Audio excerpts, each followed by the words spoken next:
મારી આત્મા તમારા નિયમોની તરસથી સર્વકાળે વેડળાઈ ગઈ છે. રવિવાર 8 માર્ચ 2026. આજના આપણા ધ્યાન માટે હું સેન્ટ મેથ્યુના સુવાર્ગથી અધ્યાય 15 પદ 10 પસંદ કર્યું છે.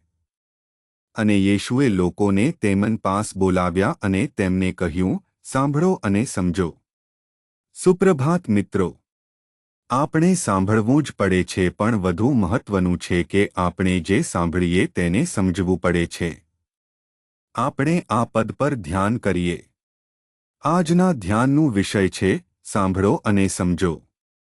યેશુ ક્રાઇસ્તે હંમેશા તેમના શિષ્યોને જીવન વિશે, તેના અર્થ વિશે અને આપણા ઉદ્દેશ્યો વિશે શીખવ્યું. પણ ત્યારે ફરીસીઓ હતા જે હંમેશા યેશુને પ્રશ્ન પૂછતા, તેમની શિક્ષણો કે ઉપચારના કાર્યો કે લોકો સાથે રહેવા વિશે. તેઓ યેશુને પાપીઓનો મિત્ર કહેતા કારણ કે તે પાપીઓ સાથે હતા. તેઓ યેશુને પ્રશ્ન પૂછતા કારણ કે તે અધિકાર સાથે બોલતા. તેઓ હંમેશા યેશુને પરીક્ષણ કરવા માંગતા કે તે મોસેના કાયદાનું પાલન કરશે કે નહીં. આ સમયે યેશુ રીતરિવાજો અને આજ્ઞાઓ વિશે બોલી રહ્યા હતા. અને તેઓ એ વિશે બોલી રહ્યા હતા કે માણસને શું અશુદ્ધ કરે છે, બહારથી શરીરમાં આવતી વસ્તુઓ કે અંદરથી આવતી વસ્તુઓ, એટલે કે હૃદયમાંથી. પણ આ કહેતા પહેલા યેશુએ તેમને બોલાવ્યા અને કહ્યું, સાંભળો અને સમજો. લોકો યેશુ વિશે જે કહેતા તે સાંભળવા તેમની આસપાસ આવતા. ઘણા લોકો હતા જેમણે યેશુ જે કહેતા, રાજ્ય વિશે, પિતા વિશે, ભગવાન તેમના માટે જે મહાન કાર્યો કરશે તે વિશે બધું સાંભળ્યું.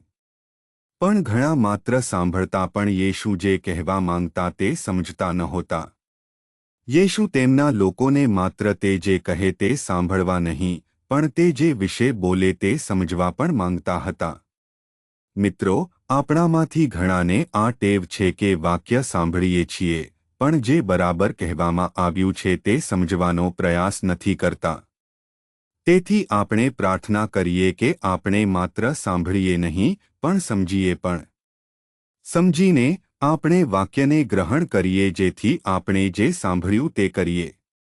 પ્રાર્થના. કૃપાળુ ઈશ્વર, આપણા સ્વર્ગીય પિતા, આપણને બધી આશીર્વાદો માટે આભાર. ભગવાન, આપણને માત્ર સાંભળનાર નહીં, પણ સમજીને કરનાર બનાવો. ક્રાઇસ્તના નામે આપણે પ્રાર્થના કરીએ. આમીન.